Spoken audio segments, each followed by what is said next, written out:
On the left there were two formations, one of which was formed earlier in the season, one later. When I got up to the later one and stood there, I had some kind of insight that I'd been participating in making it, but certainly not now in this life. So I said, I got very angry. I almost lost my temper and shouted at the beings and said, "You keep telling me that I've taken part in making these things, but you never tell me when." 2183.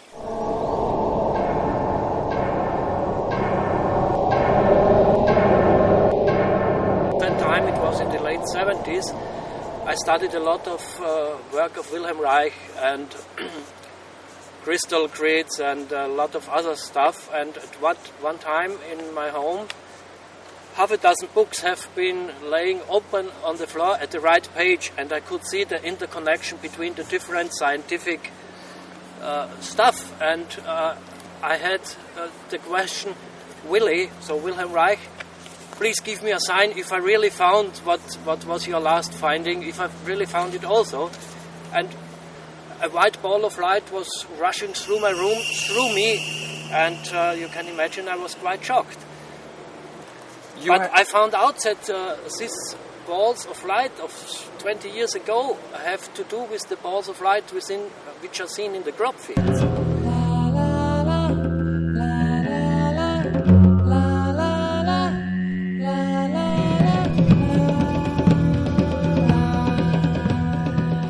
It looked like nothing on Earth, and I said to the pilot, what a mess in the field, but I think we better fly around it just to record it. So we flew around it, and I couldn't make head or tail of it. I thought, well, this makes absolutely no sense whatsoever. The actual shape of the face was made up of standing clumps of wheat, but different sized standing clumps. Now, it was almost as though we'd been seeing things in the negative before. Here we were suddenly seeing something in the positive. And it was really quite extraordinary. It seemed as though each of these little bundles, the standing crop, the crop around it had been swirled quite individually. But this one is a face, and it can be nothing else but a face. What we found when the plants were cut at about an inch above, when the combine harvester taken the surface off and left the bones of the design, we had the construction order. A gentleman wrote in a local newspaper that he'd flown over the field before anything was in it, apart from one outline of a square, which is where the face was, and all that was in there was just a laid down square. So with the evidence that we found on the ground, I came to the conclusion personally that a grid was laid out prior to that. And it was.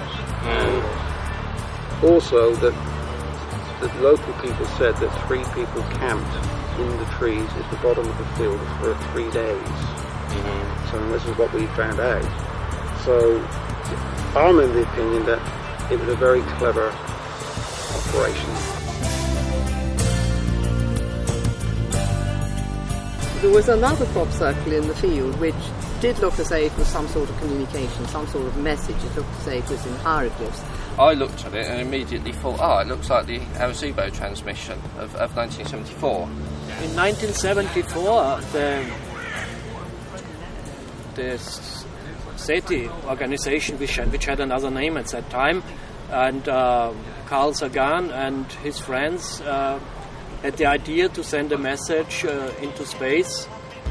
It's our decimal systems, this is our genetic structures, these are the main chemicals the physical body consists. This is the number of our nucleotides, and we have a genetic structure called double helix. Then it says the number of our population at that time, a depiction of a human, the size of the human, approximately 176 centimeters, a depiction of our solar system. So in fact this is Sun, Mercury, Venus, Earth is enhanced because we are living there, and so on. And at the bottom it shows the transmission system which we used, or they used at that time, for sending it, and the size of the transmission system.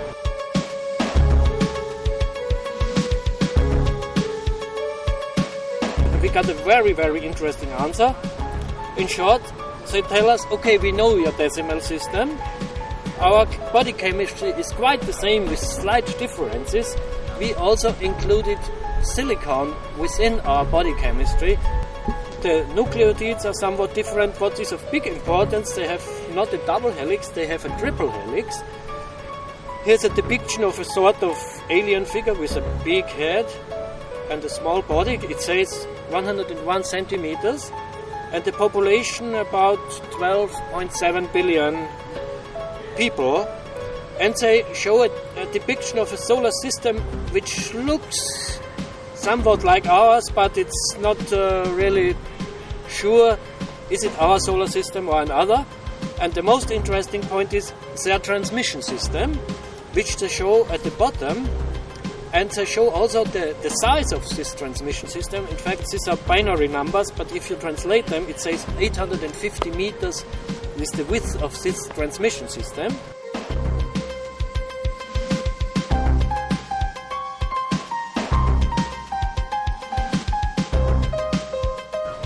The very interesting point is, this is an abstraction of the crop circle we got 1 year before in Chilbolton again, and we got it in 85 meter size.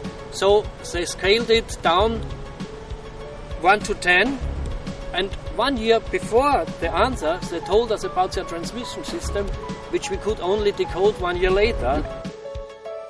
The code of Chilbolton and the face of Chilbolton, by chance I found out have totally the same square meter area. So perhaps because there was a few days in between, perhaps it was some kind of a comment or an addition by some other Could be, source. absolutely. It could be a response to the original one. Indeed, yes, indeed. The Arecibo message could mean nothing else but an Arecibo message or a response to the Arecibo message. Again, it couldn't be likened to anything else. And in this crop circle, this code describes space people. There's a different kind of DNA, it says, in the code for the space beings and us. It's very close to ours, but it's different. And it has an extra part in it, which is called silicon, which is what you make crystals out of, like in our watches and computers. If this is true, then these beings would be much more complicated than us, could do many more things, especially mentally. So I thought, is there some way to check if this is true?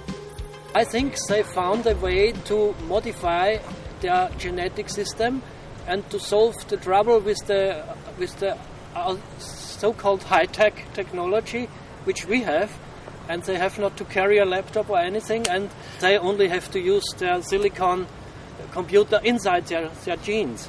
Then I found a professor, Corrado Malanga, from one of the universities in Italy, who's a chemistry professor in biological chemistry, organic chemistry.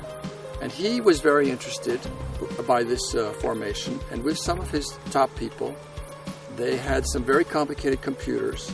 They put the computers together with all the information from that crop circle about the chemistry and the DNA and how it's put together and all that. And they ran these 3 computers that were together, and it took the computers 3 days. And at the end of the 3 days, they came out with a model of how that DNA could, in practice, be. And that DNA, it turns out, actually could work. Not having the knowledge, how can they make the crop circle with that content? The crop circle itself can be pushed down, the crop can be pushed down, there's no problem. But the thing that it says was not known beforehand.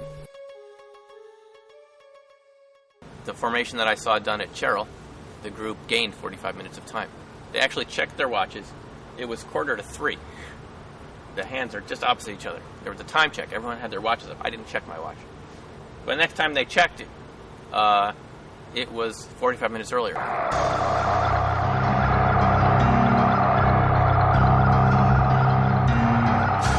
They get the feeling like they've been there before. What do they call that word? Deja vu, isn't it? Yeah. That they've been there before.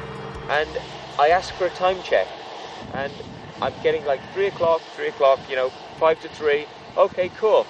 And then I look up, and the redness across the horizon is gone, and there are clouds overhead. And I go, whoa, hang on, that was just red. And there's clouds overhead. It's just changed. It's just like immediately, bang, everything's just changed. You know, in the morning we finish, and our clocks are still synchronized to everybody else's. Yes, that's what I meant. But we got an extra hour to complete the circle. Wow. And the problem with time traveling is that it creates some paradoxes. The typical classical paradox is that consider a time traveler travels into the past, and then for some reason or another decides to murder his parents or one of his parents, which would lead into a situation where this time traveler couldn't be born at all, so he wouldn't be able to invent the time machine, and he wouldn't go into the past, so he wouldn't kill his parents, so he wouldn't be able to create the time traveling device after all. So it creates an infinite loop of choices, which doesn't make any sense, at least in our conventional way of thinking. To me, time doesn't exist, you see. I see it as the past, the present and the future. I find that quite often I go into the past. I go into the past quite naturally, and the whole surrounding to me seems perfectly normal and natural. It's only when I've later described it to somebody, they said, well, that doesn't exist. That only existed 100 years ago. that driveway was there 100 years ago, or that house was there 100 years ago. People have just, when they have seen UFOs, after that they have realized that they have lost 1 or 2 hours, and in hypnosis it has been possible to get those hours back so that people have remembered what has happened. Some people have been abducted just not only for 20 minutes but just for 1 second, and they have felt many interesting adventures, but when they have came back in our life, it has been just 1 second. These paradoxes can be solved with different kind of solutions. One is that instead of just having one space-time continuum, we can have several parallel realities with their unique futures and pasts. And they get the feeling like they've been there before. What do they call that word? Deja vu, isn't it? Yeah. They've been there before, but they don't remember anything about it. But they seem somewhere in their consciousness that they've seen this particular thing similar to what I did in '85. And that's a nice thing that other people experience that as well. And I was inspecting it and meditating, and then I decided to take pictures of the swirls, which were all different. I liked the pattern of the swirls, but I ran out of film and I had to go back to the car. I proceeded, I told my friend who was with me, I'll go back to the car. I walked down the tram line, we came in, and the tram line... Tractor line. Disappeared. The tractor line... Disappeared, and the grass was much taller, and the air got thicker. Stories of watches that have gone in and they leave one in the car, calibrated expensive watches, and when they get out they're different. I've heard stories of compasses spinning around in the circles, batteries failing, which I've seen myself. I mean, I think it's possible, let me say that. People were coming out of a crop circle once, had seen their friends just leave the edge of the crop circle and go over a dip, and then immediately appear at the end of the field. Bang! And they were like, well, that's amazing, you know. So and they saw another person coming down and then appear at the end of the field. And there were some bushes in front of me, and beyond the bushes was a fire with 2 short people, and a chicken was there and a dog, and they were talking in what seemed to be Chaucerian English. Old English, and there were little cottages, huts, much smaller than the thatched cottages we see, very small. And I thought, oh my God, I've gone through a time portal. This is the opportunity of a lifetime. I can make contact with beings from the past. It's touching us now, but maybe it's been touching people for thousands of years. My argument is that what we're actually tapping into here is something that maybe we forgot about. Maybe Stonehenge and Avebury and all these places around here, they're on energy centres, and that if you make magical symbols like this, that it engages this energy centre and focuses it in such a way that people get strange experiences that are real, it alters reality, and that this is maybe a way of communicating backwards and forwards through time.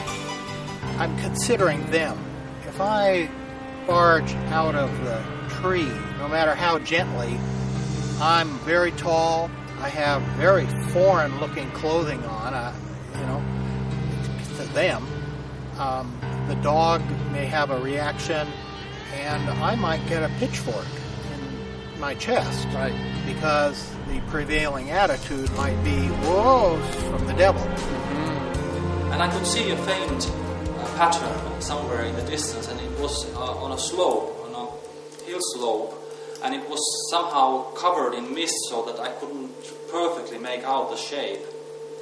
But as I was watching it, there was a voice or a message inside my head that said to me that take a good look at this shape and memorize it, because this crop circle may appear in England very soon.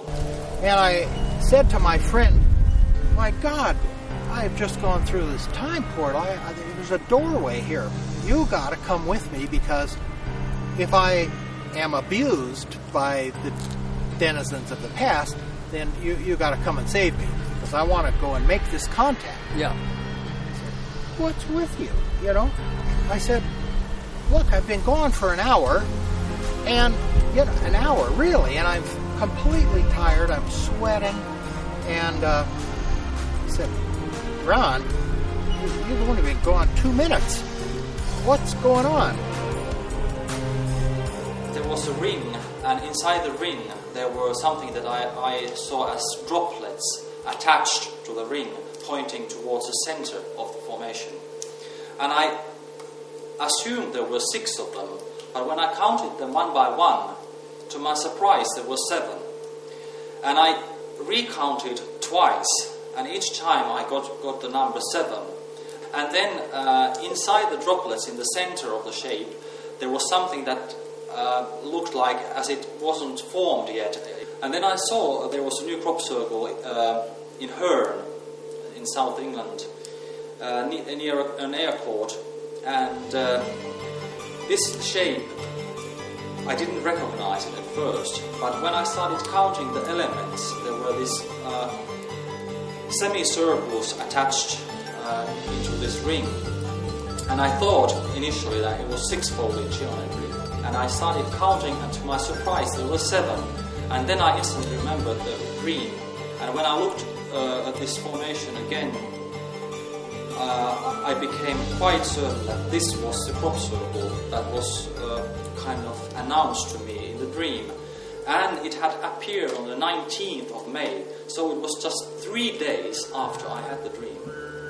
Considering the similarities and comparing this crop circle in my dream to any other crop circle that had appeared on any other year before 2001, this one was certainly the most similar to the one that I dreamt of.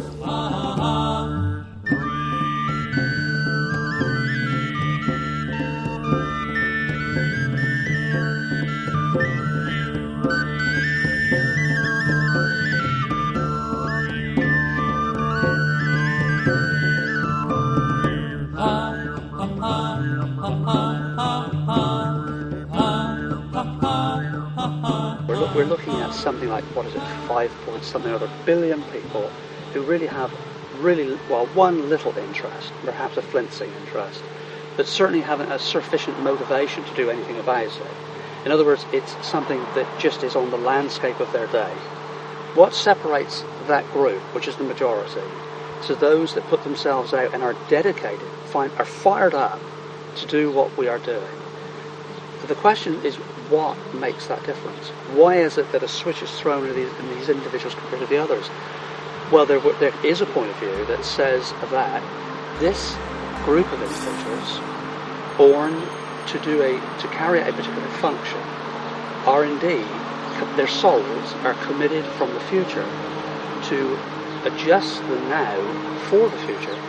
You could say that if you remotely view all aspects of life as they exist at this very moment, and this is done, it's been done by the CIA several times, and I'm sure other intelligence agencies, they bring together remote viewers, people that have this ability to remotely view distant places and distant times. And if everything exists in the future without change or modification, based upon what is happening today, everything that exists, there will not be a future. And the remote viewers have already seen that day. They have gone forward and they say, at this particular place, there is no future. But it is possible in the future human beings manage to transfer themselves into plasma balls, losing or leaving behind their physical body and traveling into the past to make crop circles. And why? Perhaps to cause some changes in our consciousness in a very subtle way that doesn't force us to change our views or force us to take certain actions, but very gently through these hypnotic geometric shapes invite us to change our way of thinking, and which might be essential to turn our history and to even save our planet from destruction. And is it towards 2012? It's in that period. Yeah. It's in that period where we say, well, all the doors closed there because the ecosystem can't support it. Right. But the theory goes that there is a group of individuals, probably in the thousands, that are here today, that are working on certain elements of life, that they are trying in their own way, and even not even consciously aware of it, that are trying to influence a larger group of individuals to change the course of the future. So you change the course of the future by changing what we do, the way we think. And what we think that turns into actions is what changes our future. And people from the future are here now trying to adjust that trend. One of the most famous crop circles of all times was the Julia Set crop circle in 1996. And it was also the crop circle that got me started. There was a pilot flying some tourists around the Stonehenge megalith formation, which is positioned next to the field where this Julia Set formation was. And the passengers, nor the pilot of the plane, saw the crop circle, which seems impossible because it was so extremely visible from the air. Also, the crop circle was visible from the road, and the road running next to the Stonehenge stones has quite a lot of traffic in the afternoon. My friend in Sweden, who is also interested in crop circles, personally interviewed a safety guard that was guarding the Stonehenge area that day when this crop circle appeared. And this guard swore that the crop circle was not there in the morning. If we play with the idea that anyhow that the word from these people who claim to have made this formation, and it might be possible to create with sufficient time, then what should have happened was that these people somehow, while they were making the crop circle during the night, were taken to a parallel reality and taken back after they had finished the crop circle, and in our reality the crop circle was not visible, and then it was just somehow revealed in the afternoon when nobody was watching.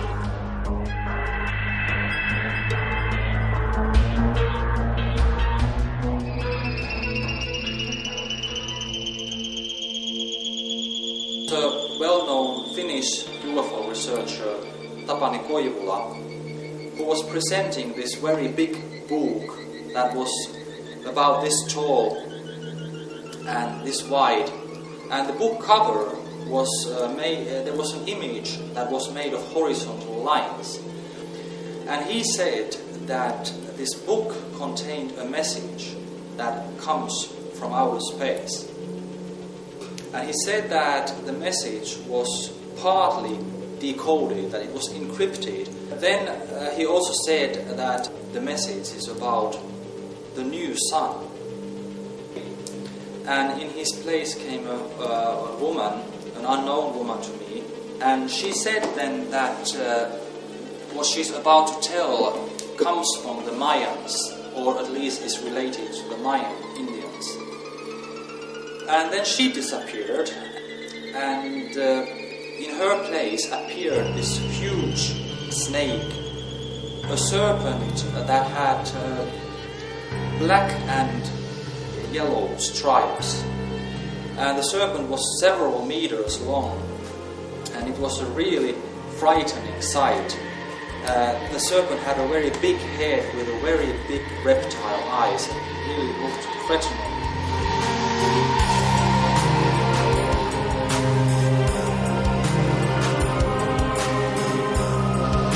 This appeared not too far away from the original one, probably about 5 or 6 miles away.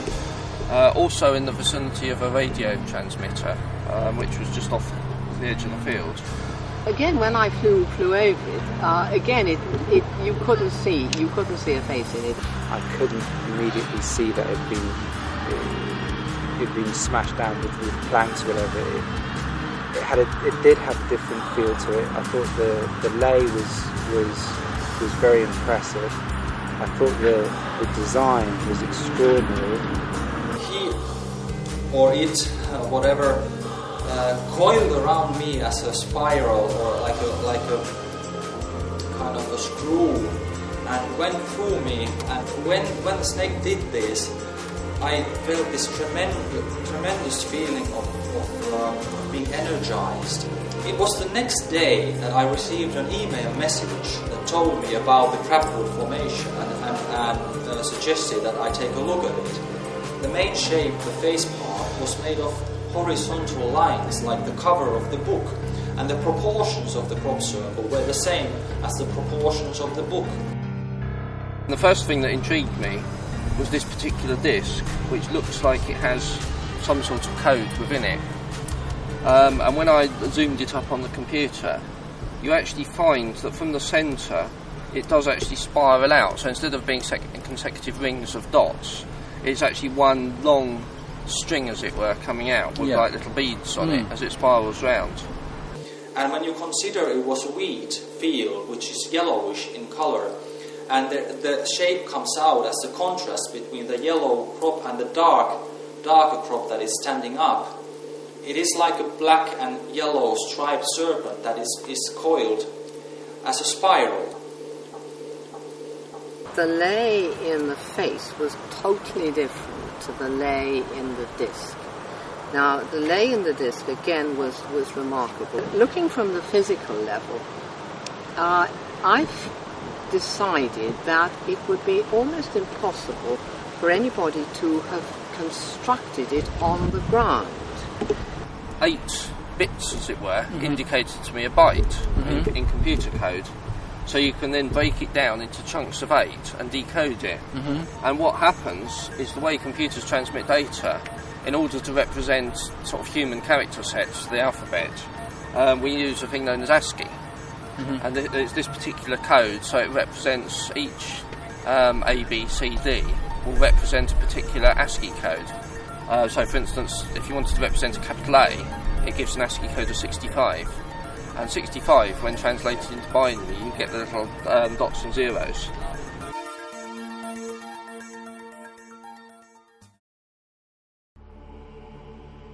Beware the bearers of false gifts and their broken promises. Much pain, but still time. Believe there is good out there. We oppose deception. Conduit closing. In Mayan astrology, like in the Western astrology that is known widely in the Western culture, each day has a specific energy depending on the sign of the day. And the sign for that date, when I had this dream, that was on the 19th of August, was night. The sign was night. And in this description that I had, it said, it described this sign that night is a dreamer that brings a new sun to light the way in your life's path, or something very much like that. A dreamer that brings a new sun. So I had a dream about a message which was about a new sun, and it completely matched this astrological sign for that date when I had the dream.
expensive GPS systems don't go down to an accuracy of feet or inches, and it was so precise.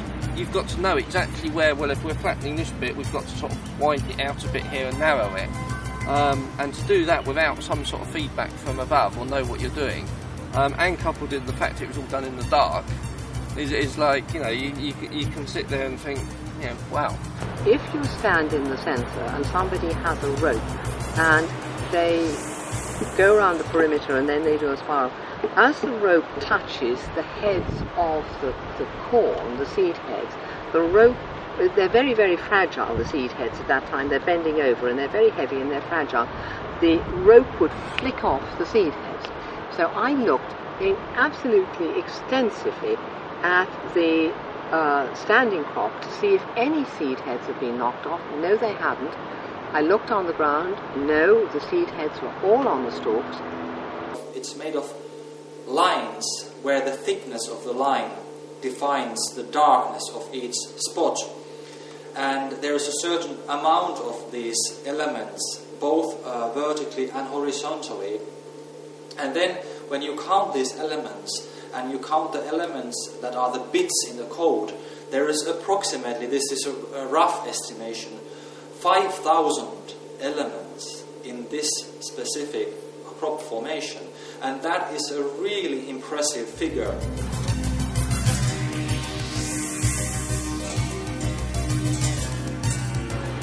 As you know, those formations appeared ahead of the new movie Signs from a Disney movie with Mel Gibson. At that time, I was supplying, as was Busty, information to Disney for that movie. And that their suggestion was that they should mobilise teams, one from England and a number of other parts of the world too, to install certain types of patterns that related to E.T. that the public would see and would be fired up with, that the media would really latch onto. And they were going to use this as a platform for the movie Signs. We were told, several researchers were told, that last year 2 faces would appear using similar construction methods to the people used to make the faces at Chibok Crabwood. And we went to where we knew one was going to be, and indeed it was there. And in another part of the country, 2 faces, identical in one film. But those 4 faces have not been promoted. And one element is not very big in this formation, so actually 1 minute is quite a lot of time for making this element. And when we calculate it from here, we get 10 elements in a minute. If there are 10 people, 1 element for each person. And that would give us 60 times 10 elements in an hour. And that is 600 elements in an hour. And if we have 10 hours, we would have 6,000 elements. And if it had about 5,000, so it could be done in following this logic. Farm Lake, when he went into it the morning, he was in very early, the morning of the 14th. There was only that little top bit completed, and the disc wasn't there. When I interviewed him, he hadn't been back into the field since the first time he'd been there. So I said to him, with the farmer's permission, I said, listen, would you be kind enough to repeat exactly what you did the first morning you saw it? So he did. He walked along the top here, and he said, oh my goodness. He said the rest of the grid wasn't there.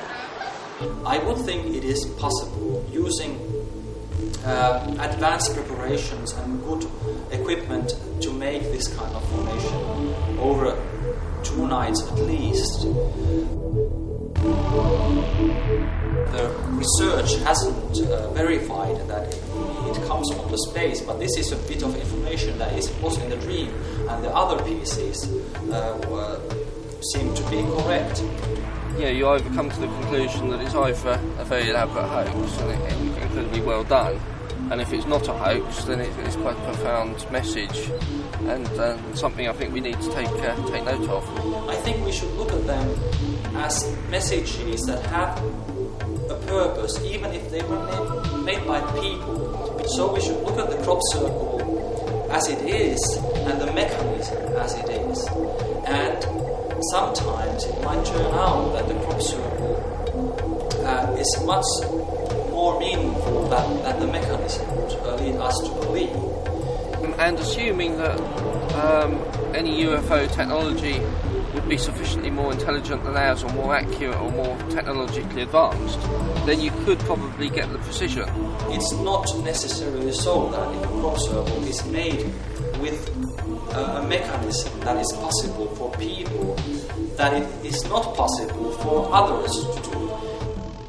They're working with crop circles, working with the landscape, and how the crop circles and the landscape and where we ourselves fit into it all contribute to this sort of dialogue, this energetic exchange of events. So, yeah, I'm happy to say that I believe there's an alien or an otherness running alongside this. We are connected, and that's the thing. Wherever it is in the dimension, from the invisible to the visible, through that spectrum, is that it's in there somewhere. But that what is very clear is that what connects us all is conscious mind, and that I think it connects literally everything.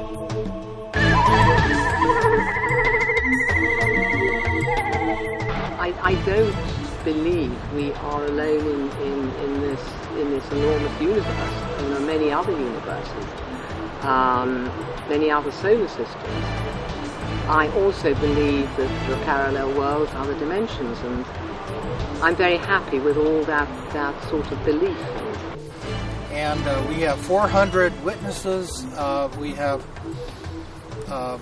hundreds of hours of videotaped interviews with astronauts, cosmonauts, generals, admirals, all this, that say, look, I'm going to die in a few years. Even though I was threatened, I got to tell my story.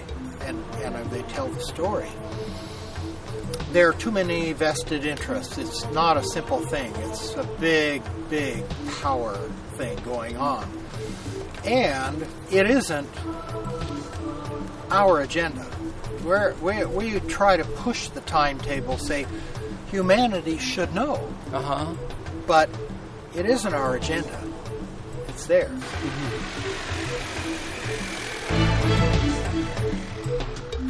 My opinion is that there are maybe 50, maybe 100 types of aliens who have visited the Earth. If I think about those hundreds of cases, the most positive messages have been the messages which have talked about spiritual development. Human beings must develop their spiritual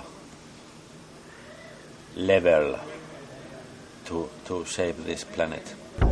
There are figures that are not quite solid, and they come and it's just like a gift. It's amazing.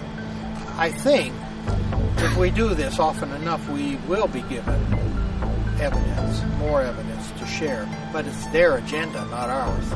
In 1999, I had an interesting experience. I was in the crop circle area, and my friend Mira is her name. She said that she managed to get in contact with her friends somewhere out there, and they said few things to her, that there would be a UFO on the sky around 11 p.m. that night, and there would be a new crop circle, very likely, and there were 4 possible locations for these new crop circles to appear, but it hadn't been decided yet which of these locations, if any, would be picked. Unfortunately, the predicted UFO sighting occurred while we were driving, and we didn't have a visibility to the sky, but many other people saw it, and it indeed happened around 11 p.m. like Mira said. I was with Ed Sherwood and Stephen Greer in a crop circle at Tawsmead Copse east field, Alton Barnes, and these balls of light were over the copse, and kind of moving, very curiously moving. Yeah. And when I put my attention, and others, on the light, it was in us, and the lights seem to be intelligent beings without will. They have no will. We have will. So as we ask, or say, think that the light could go up, it went up. To go down, it would go down. Our will was linked to its mind, and it was very benevolent. During the night there were 4 separate glowing lights, very faint, just barely visible to the bare eye. Red color, kind of ellipse-shaped glows, very close to the horizon in 4 different places. Not above any city lights. We could see where there was some village lights, and these red lights were not a reflection of these village lights. As the morning started to approach and it started getting a bit lighter with the dawn, then these red glows started to fade away apart from one of them, and this one grew brighter instead of going fainter like the others. And again, it was not in the direction of the sunrise, but indeed the next morning a new crop circle was discovered very close to Woodborough Hill, and that was in East Kennet, and that was the only crop circle that was discovered that day in England. This crop circle was a rectangular fractal shape. The way the crop was laid caused the illusion that it was three-dimensional, like a pyramid shape rising out of the ground, and having this large pyramid in the middle, and then the smaller ones in the corners, and then again smaller ones in their corners, the typical fractal shape. We all agreed upon the shape. It took a couple of minutes. Somebody wanted something else, and we said, no, we got to keep it simple. You have to visualize it in your mind, and you want to project it outward to whatever. I think one of the persons said, well, what about 3 circles? And then another person said, well, what about the 3 circles in equilateral triangle connected by lines? So the circles were at the apices of the triangular shape. That's kind of a universal shape. It's easy to see in your mind's eye. It's not too complex. So we visualized this for about 20 minutes in meditation. And several of the people are very advanced meditators. So they go into kind of a samadhi state pretty quickly. And so we felt our visualization was effective. We projected it out, and the next morning it was in the field.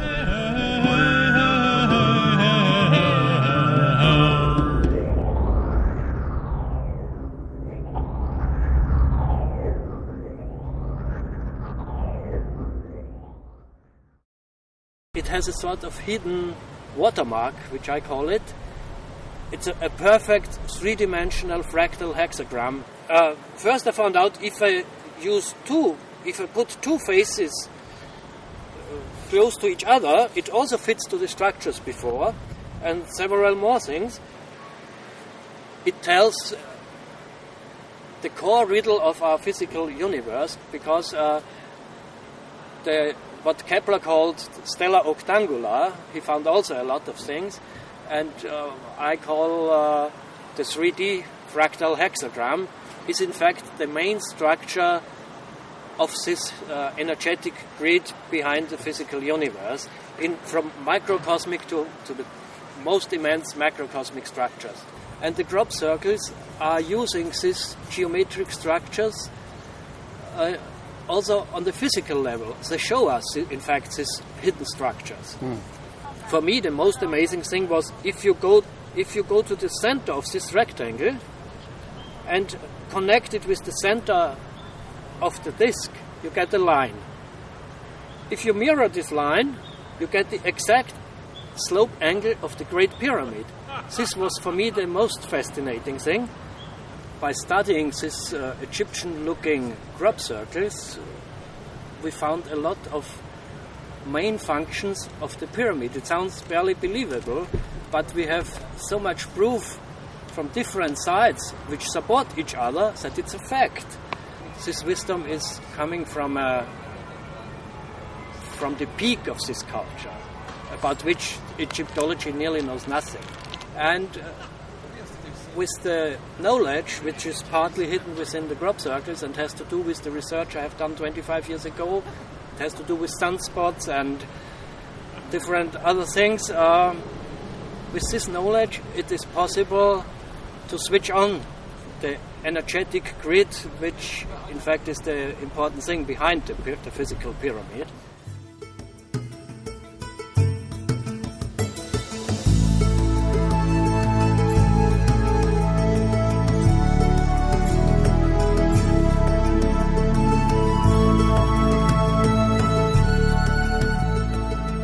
This is a very unusual period of time. I don't think we've been here before, in so much as this, we haven't been through this situation before. I think what we are producing that is artificial in our natural world is creating new effects. And we are going to have to live through newly generated problems that the planet has never been through before. Virtually all walks of life, you can look at computer technology and just, in the last 5 years, 10 years, let alone 50 years, how far it's come. I mean, the computer in my mobile phone is probably more advanced than the computers that put man on the moon back in the 60s. Well, this very, very quick, accumulating faster and faster shifts in the manifestation of certain phenomena. I mean, the whole UFO thing, the whole people's spiritual stroke alien experiences, the Mayan calendar, all these things are coming together in a way which I feel is indicative of a deeper change.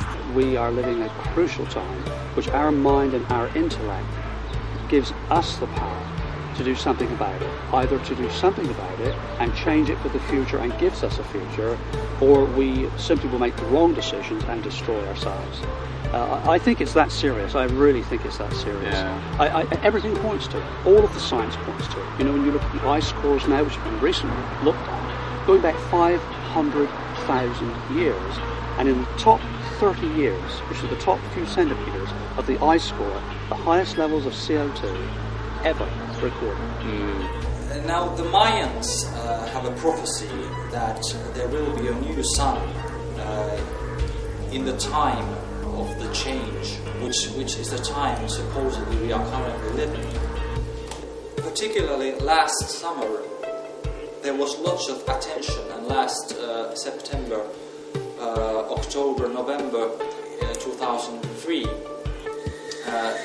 attention to this particularly powerful bursts from the sun that suggested there's something unusual going on in the sun, not just the normal variations in sunspot activity.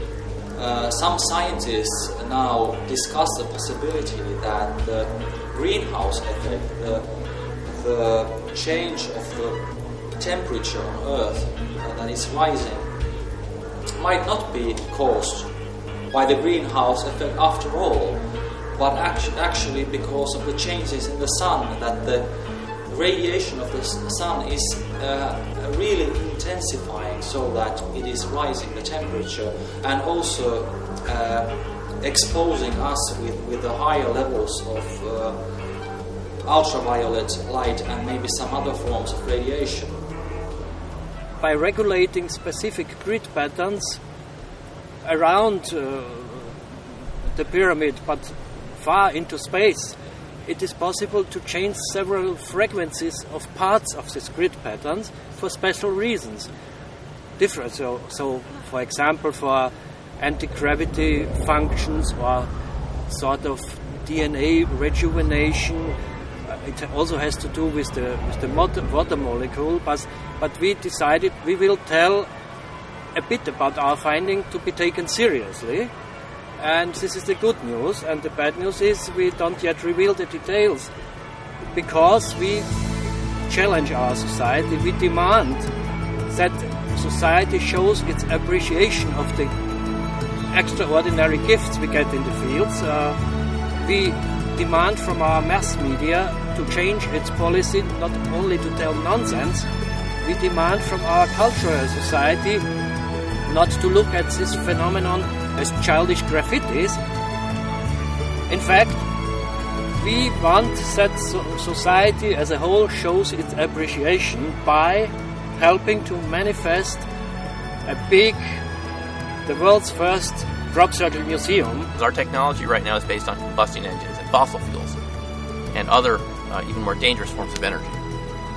Wouldn't it be great if we didn't need to use those forms of energy? We could basically tap into the Earth directly, maybe like Nikola Tesla was doing, and we somehow do it through crops. And that's why I'm excited about this whole area of research, because I think that it's going to lead to breakthroughs. If you're on road and you want to go across the mountains, you've got a finite constraint. If the car has got maximum 100 miles an hour or whatever, and you can go up and down bends, or you can only turn corners at a certain speed, it will take you X amount of time to get there. But if you can actually step out of our dimension, as it were, and go into the third dimension, which is effectively getting into a plane or a helicopter, you can effectively bypass that. Now, you're not actually breaking any laws of physics or whatever, you're just going a different method. If you take the analogy as one step further, if you could step out of our sort of 3D space-time and go into the fourth dimension, you could effectively go faster than what we perceive as our speed of light, but it's not actually breaking the laws of physics on a universal scale. So I think you can possibly utilise these energy lines or stargates or whatever, and possibly travel great distances. We could study caravans, but unless we give it all of our energy and our passion, our faith, our spirituality, it will simply continue to be a caravan. You know what I'm saying? Yeah. It's when we give it more than that, we begin to learn more about the natural world, which is there to be learned. So it's not really just about crop circles. All this fits. Exactly. It's something beyond classical science. Again, I think it's a future science, subtle energy science. Natural magic, subtle energy science, it's somewhere in between. If you've studied any of these areas of paranormal phenomena, they're not easy to repeat, but sometimes you can get repetitive evidence which shows there's something really going on. And to me, that's really the most interesting thing. The only problem is our society is not ripe for it. So we have to change the evolution of our society. In fact, there must be an advanced critical mass, and the whole society changes. I think we are reaching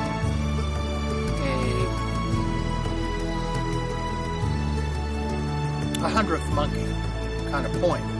A point where everybody's going to say, well, hey, it's not just science fiction. Besides, I saw some stuff, and my granddad told me about some stuff, and my grandmother could heal me by talking, and they'll begin to put it all together and realize they're living in a magical world. It's not just mechanical.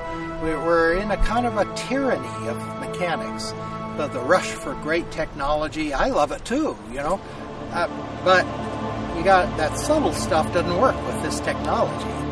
Just now, the most important reason for crop circles is that they stop the people to think about the situation of the world. I feel that when we are a part of Western civilization where people are always busy and they must be more and more effective in their work, it's very, very important that people just stop. A simple circle in a field of our food caused us to wonder what we were looking at. Yeah. And the fact that we did that, and many others have done the same, is we've come to examine ourselves. We've come more to examine ourselves, in a way, than the crop circles. It's put down conduit closing. It's almost as if, well, this is the final message. If you don't get it this time, then, basically this is the message and deal with it. Sort yourselves out and learn what's going on, or learn to live with each other, or whatever. We can go out privately or in a small trusted group anywhere in the world and make contact. If you're sincere and you drop your games and you don't have weapons and you don't have cameras, you don't need a priest to go through or a rabbi. You don't need it. You can do it yourself. I mean, that's who we are. Everyone was right in a sense who was participating in this early research. It's not that it's this or that, one thing or the other. It's a blend of things. There is a natural phenomenon, and there are people who are making the designs. They're all real in the sense they all create real effects. I mean, to me, if it can destroy my batteries, it's real. Yeah. That to me is the definition of real. Case closed.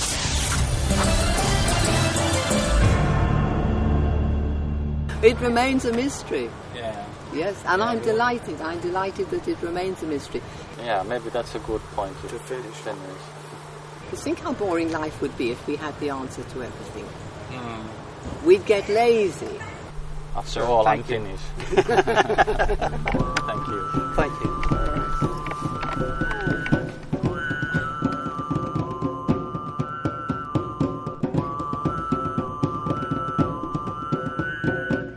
Haha, we know this is man-made. This is man-made. This is man-made. Ha ha, ha ha, ha ha, ha ha, ha ha, ha ha, ha ha, ha ha, ha ha, ha ha.